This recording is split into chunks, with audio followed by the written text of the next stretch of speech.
새롭게 시작한 트롯 오디션 프로그램 현역가왕이 진정성 넘치는 무대로 화제성과 시청률을 모두 잡으며 흥행 신드롬을 일으키고 있습니다. 3회는 최고 시청률 11.3%를 기록하며 또다시 자체 최고 기록을 경신했는데요. 방송 3회 만에 시청률 두 자릿수를 돌파하는 대기록을 썼습니다. 또한 동시간 시청률 1위를 평정하는 역대급 열풍을 입증하기도 했습니다. 참가자로 출연한 가수들 한 명 한 명 모두가 인지도가 높고 팬덤이 큰 것도 한몫했습니다. 그중 마리아는 오랜만에 출연한 방송에 큰 화제를 모았습니다. 데스매치에서 두 번째 지목자로 뽑힌 윤수현은 현역 10년 차라고 밝히며 대결 상대로 현역 1년 차인 마리아를 선택했는데요.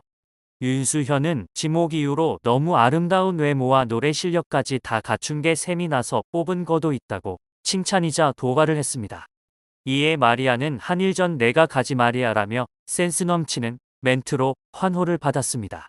윤수현은 주현미의 여인의 눈물을, 마리아는 박정식의 천년바위를 선곡했는데요. 이를 들은 참가자들은 외국인인 마리아가 이 노래를 이해하고 부른다고? 라며 놀라워하기도 했습니다. 인터뷰에서 마리아는 검색해도 가사 뜻이 잘 안 나와서 주변 사람들한테 질문하면서 발음과 발성을 일일이 체크해서 공부를 했다고 감성을 전달하기 위한 노력을 밝혔습니다. 무대를 마친 마리아의 이지혜는 노래하는 눈을 바라보는데 우리나라에 대한 사랑이 너무 느껴져서 조만간 귀화를 하시면 어떨까 조심스럽게라고 제안하기도 했습니다. 이어서 신성도 마리아의 천년바위의 뜻을 아는지 질문하자 공부했다고 대답했는데요. 주현미는 나이도 어리고 한국에 온 지도 5년밖에 안 됐다는 마리아에 놀라며 환생이라는 걸 믿어요? 라고 물었습니다. 전생에 뭐였을 것 같냐는 질문에 마리아는 신라시대 때 있었나 이런 생각도 들었다고 말하며 전생 검사를 해보겠다고 언급해 웃음을 유발했습니다. 계속해서 주현미는 환생한 사람이 아니라면 이 한을 이렇게 풀어낼 수 없겠다 싶다고 칭찬했습니다. 결과는 단 3점 차로 윤수현이 승리했지만 레전드 가왕은 2대1로 마리아를 선택해 또 한 번 놀라게 했습니다. 전생에 한국인이 아니었을까 생각할 정도로 한국을 사랑하는 마리아는 미스트롯2를 통해 대중들에게 얼굴을 알렸습니다. 그녀가 이렇게까지 한국을 사랑하게 된 데에는 이유가 있습니다. 먼저 마리아는 15살 때 K-팝을 처음 접했습니다. 이후 한인회 추석 큰 잔치 노래자랑에서 포미닛의 노래를 불러 1위를 하고 상품인 한국행 비행기표를 얻어 한국에 처음 오게 됩니다. 마리아는 엑소와 BTS를 좋아했어요. 가수를 항상 하고 싶었는데 K-팝이 좋아서 한국에서 가수하겠다는 마음으로 갔어요라고 밝혀 눈길을 끌었습니다. 그리고 마리아뿐만 아니라 가족 전부 한국에 대한 사랑이 남달랐습니다. 우선 마리아의 할아버지는 한국 전쟁 참전 용사였습니다. 마리아의 아버지는 마리아의 할아버지, 큰할아버지, 그리고 나의 누나, 조카도 한국에서 복무했어요라고 말하며 한국과의 남다른 인연을 공개했습니다. 이산 가족의 아픔도 공감했는데요. 마리아의 어머니는 이걸 보니 우리 가족의 아픔도 생각이 나요. 우리 어머니도 폴란드가 침략됐을 때 남동생과 헤어져 그 후로 다시 만날 수가 없었어요라며 눈시울을 붉혔습니다. 마리아는 할아버지가 한국에 대해 좋은 이야기밖에 안 했어요. 쓰러져 있는 건물을 안타깝게 보셨지만 한국 사람과 문화들은 좋게 이야기하셨어요. 사실 저는 한국 사람들이 제 할아버지가 군 생활한 것에 감사할 줄 몰랐어요. 손녀로서 너무 감사하고 자랑스럽습니다. 라고 털어놨습니다. 마리아는 미스트롯2의 대학부로 참가하여 외국인 최초로 준결승에 진출해 유명세를 얻게 됩니다. 외국인임에도 유창한 한국어 실력과 국적이 의심될 정도로 완벽에 가까운 곡 소화 능력으로 경연 내내 굉장히 좋은 평가를 받았습니다. 마리아는 첫 무대에서 1절이 끝나자마자 오라트를 받았는데요. 장윤정 또한 실력에 감탄하며 글로벌 트롯 여제를 찾는데 이분이 적합한 거 아니에요? 라고 말하기도 했습니다. 하지만 마리아의 삶과 한국살이가 마냥 순탄했던 것은 아니었습니다. 마리아는 과거 연애 경험을 이야기하며 자신이 공황장애를 앓고 있다고 밝혔습니다. 제가 공황장애가 있어요. 하지만 전 남자친구에게 나 좀 불안하다 얘기하면 너무 차가웠어요. 공감해주고 위로해줘야 하는데 현실적으로 얘기를 했어요. 라고 말했습니다. 마리아는 공황장애에 대해 중학교 때부터 있었어요. 미국에서 왕따였어요. 한국에 와서 가수 준비를 하면서 또 그랬던 것 같아요. 라고 설명했습니다. 미국에 돌아가고 싶다는 생각은 안 했냐는 질문에 마리아는 조금만 더 견뎌보자는 작은 목소리가 들렸어요. 그래서 버텼어요. 라고 말하기도 했습니다. 낯선 이방인에게 한국살이는 녹록지 않았습니다. 그런 마리아에게 힘이 되어 준 것이 바로 트로트였습니다. 그렇게 파란 눈의 트롯 전도사로 화제와 인기를 모은 마리아였지만 한창 활발한 활동을 이어나가야 했을 시기에 갑자기 자취를 감췄고 이로 인해 여러 소문이 우후죽순 생겨났습니다.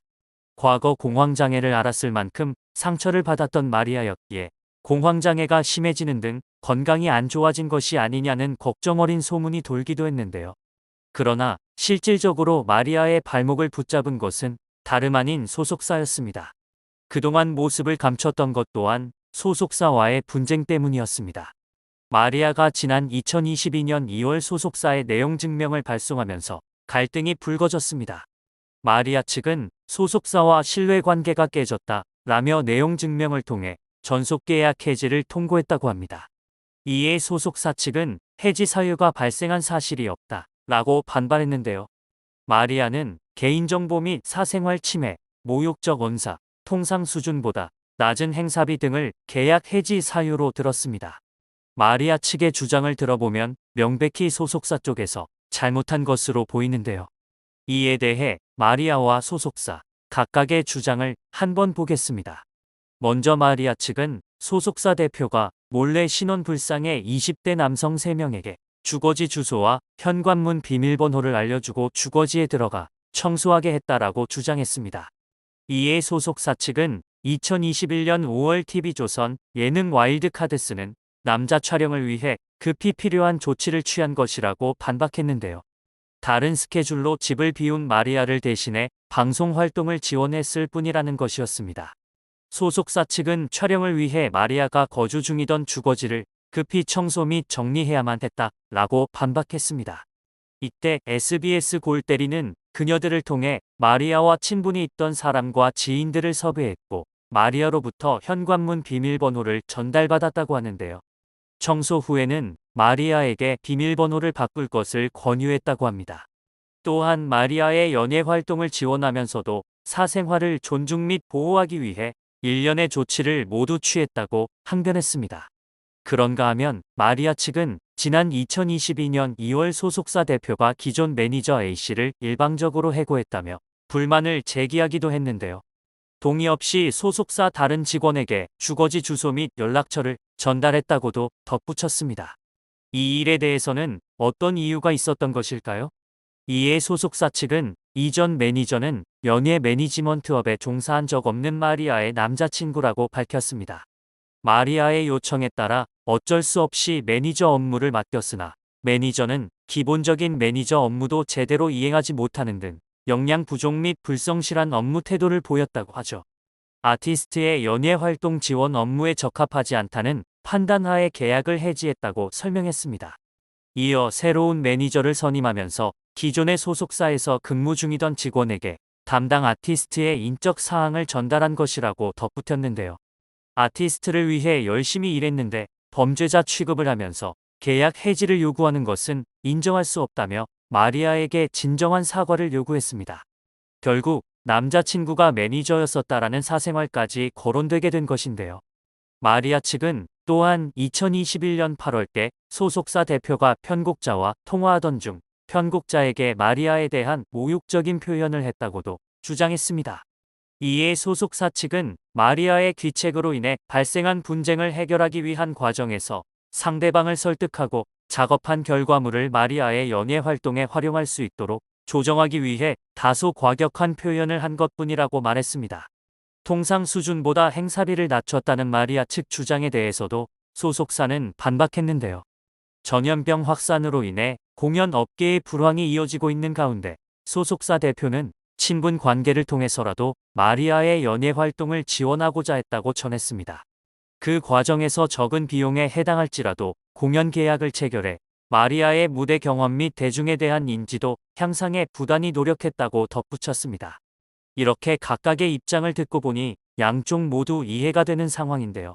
마리아도 소속사도 함께 열심히 해보고자 노력하던 가운데 벌어진 일인 듯하여 그 오해를 바로바로 풀 수 있었다면 어땠을까 하는 아쉬움이 들기도 합니다. 최근에도 법원이 원만한 합의점을 찾기 위해 양측의 조정을 시도했으나 불발되었다는 소식이 전해졌는데요. 서로의 입장차만 확인한 채 조정은 불성립됐습니다. 결국 양측은 정식 재판을 통해 시시비비를 가리게 됐습니다. 소속사 측은 일방적인 전속계약 해지 통보로 인해 발생한 금전적 손실을 마리아가 직접 해결해야 한다고 주장했고, 마리아 측은 보상할 수 없다는 입장을 취한 것으로 알려졌습니다. 한국에서 정말 여러 일을 겪은 마리아인데요. 그 와중에도 계속해서 노래 실력을 가꾸어 놀라운 실력으로 다시 대중들 앞에 섰습니다. 데스매치의 패배로 방출 위기에 놓인 마리아는 과연 위기를 극복하고 우승까지 갈 수 있을까요? 마리아를 향한 응원의 댓글을 남겨주세요.